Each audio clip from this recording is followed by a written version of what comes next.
মার্কিন যুক্তরাষ্ট্রের সাবেক ভাইস প্রেসিডেন্ট ডিক চেনি আর নেই। মধ্যপ্রাচ্যের অনেক বিশ্লেষক মনে করেন ডিক চেনির মৃত্যু এক যুগের অবসান হলেও তার তৈরি করা যুদ্ধের ক্ষত আজও ইরাকের বুকে রয়ে গেছে। 84 বছর বয়সে তিনি শেষ নিঃশ্বাস ত্যাগ করেছেন। তার পরিবার জানায় তিনি নিউমোনিয়া ও হৃদযন্ত্রজনিত জটিলতায় ভুগছিলেন। 2003 সালে যুক্তরাষ্ট্র যখন ইরাকে সামরিক অভিযান চালায়, সেই সিদ্ধান্তের অন্যতম প্রধান চালিকা শক্তি ছিলেন ডিক চেনি। তার দাবি ছিল ইরাকের নেতা সাদ্দাম হোসেন গণবিধ্বংসী অস্ত্র তৈরি করছে, যা যুক্তরাষ্ট্রের জন্য হুমকি হতে পারে। কিন্তু পরবর্তীতে সেই দাবির কোনো বাস্তব প্রমাণ পাওয়া যায়নি। এই যুদ্ধের ফলে ইরাক ভয়াবহভাবে যুদ্ধবিধ্বস্ত হয়ে পড়ে। লক্ষাধিক সাধারণ মানুষ নিহত হয়, লক্ষ লক্ষ মানুষ বাস্তুচ্যুত হয়।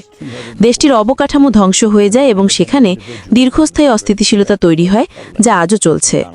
2001 থেকে 2009 সাল পর্যন্ত প্রেসিডেন্ট জর্জ ডব্লিউ বুশের প্রশাসনে ভাইস প্রেসিডেন্টের দায়িত্বে থাকা অবস্থায় চেনি ছিলেন যুক্তরাষ্ট্রের অন্যতম প্রভাবশালী রাজনীতিক। তাকে বলা হয় মার্কিন রাজনীতির সবচেয়ে ক্ষমতাবান ভাইস প্রেসিডেন্ট।